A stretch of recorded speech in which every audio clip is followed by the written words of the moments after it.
নমস্কার বন্ধুরা, আমার কুকিং চ্যানেলে আবারও সবাইকে স্বাগত। আজ আমি আপনাদের জন্য আবারও একটা একদম সহজ রেসিপি নিয়ে হাজির হয়েছি। হাতে গোনা কয়েকটি মাত্র উপকরণ দিয়ে চিংড়ি মাছ, ঢেঁড়স আর ঝিঙের দারুণ একটা রেসিপি নিয়ে হাজির হয়েছি। এই রান্নাটা 10 থেকে 15 মিনিটের মধ্যে হয়ে যায়, খেতে কিন্তু দুর্দান্ত হয়। গরম গরম ভাতের সঙ্গে এইরকম একটা রান্না থাকলে আর কোনো রান্নারই প্রয়োজন হবে না। আপনারাও এইভাবে একবার বাড়িতে খুব সহজেই বানিয়ে দেখতে পারেন। রান্নাটা করার জন্য প্রথমে সবজিগুলো কেটে নেব। আমি এখানে বেশ কয়েকটা নরম কচি দেখে ঢেঁড়স নিয়েছি। ঢেঁড়সগুলো কাটার আগে খুব ভালো করে ধুয়ে পরিষ্কার করে নিয়েছি। আর নিয়েছি কয়েকটা ছোট দেখে ঝিঙে। প্রথমে আমি ধুয়ে রাখা ঢেঁড়সগুলো কেটে নিচ্ছি। আমি এখানে বটি দিয়ে কেটে নিচ্ছি, আপনারা চাইলে ছুরিতেও কেটে নিতে পারেন।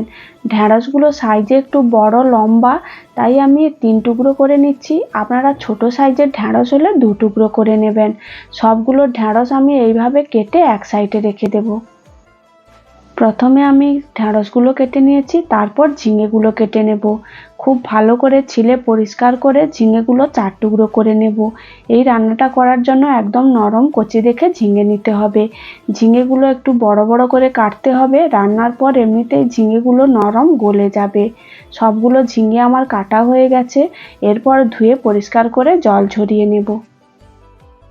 সবজিগুলোও কেটে নিয়েছি। এদিকে কিছুটা ছোট সাইজের চিংড়ি মাছ খুব ভালো করে বেছে পরিষ্কার করে ধুয়ে নিয়েছি, আর পরিমাণ মতো লবণ হলুদও মাখিয়ে নিয়েছি। মাছগুলো লবণ হলুদ মাখানো হয়ে গেছে। এরপর আমি রান্নাটা করে নেব। তারপর গ্যাসের মধ্যে একটা কড়াই বসিয়ে ওর মধ্যে 2 চামচ মতো সাদা তেল দিয়ে দেব। তেলটা খুব ভালোভাবে গরম হয়ে গেলে আগে থেকে লবণ হলুদ মাখানো চিংড়ি মাছগুলো দিয়ে 1 থেকে 2 মিনিট খুব ভালো করে ভেজে নামিয়ে নেব। চিংড়ি মাছগুলো ভেজে নামিয়ে নিয়েছি।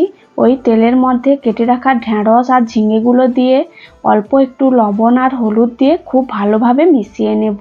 খুব ভালো করে মিশিয়ে নিয়েছি। এরপর একটা ঢাকনা দিয়ে মিডিয়াম আঁচে 1 থেকে 2 মিনিট রান্না করে নেব। তারপর ঢাকনাটা খুলে খুব ভালো করে 2 থেকে 3 মিনিট হাই হিটে নেড়ে চেড়ে তারপর নামিয়ে নেব। এইভাবে চিংড়ি মাছের তেলে যদি সবজিগুলো অল্প একটু ভেজে নেওয়া যায়, তাহলে রান্নার স্বাদটা কিন্তু খুবই ভালো হয়। খুব ভালো করে ভেজে নিয়েছি। এরপর সবজিগুলো নামিয়ে নেব। তারপর ওই কড়াইটা আবারও পরিষ্কার করে গ্যাসের মধ্যে বসিয়ে দেব। ওর মধ্যে আবারও 2 চামচের মতো সর্ষের তেল দিয়ে তেলটা খুব ভালোভাবে গরম হয়ে গেলে ওর মধ্যে 5 ফোড়ন আর কয়েকটা চেরা কাঁচা লঙ্কা দিয়ে দেব। ফোড়নটা খুব ভালোভাবে ভাজা হয়ে গেলে 2 চামচের মতো পেঁয়াজ বাটা দিয়ে খুব ভালো করে ভেজে নেব।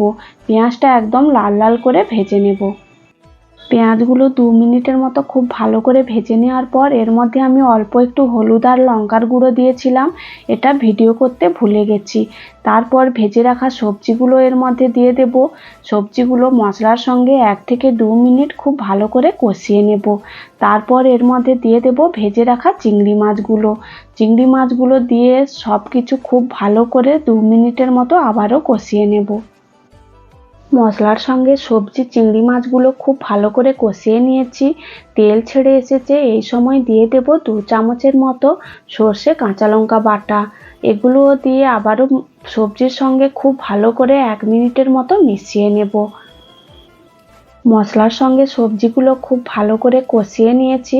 এরপর এর মধ্যে অল্প একটু জল দিয়ে দেব। জলটা বেশি দেব না, সবজিগুলো একদম সেদ্ধ হয়ে গেছে। অল্প একটু জল দিয়ে একদম লো টু মিডিয়াম আঁচে ঢাকনা দিয়ে আবারও 2 মিনিটের মতো রান্নাটা করে নেব। 2 মিনিট পর ঢাকনাটা খুলে সব কিছু আবারও খুব ভালো করে একবার মিশিয়ে নেব। একদম শুকনো শুকনো হয়ে এসেছে, ঝোলটাও অনেকটা টেনে গেছে। এরপর নামিয়ে নেব।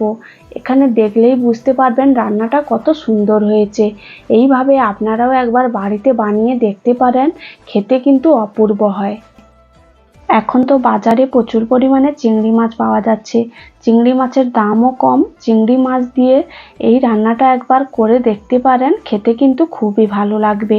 ভিডিওটি ভালো লাগলে লাইক, কমেন্ট, শেয়ার ও আমার চ্যানেলটা সাবস্ক্রাইব করে দেবেন।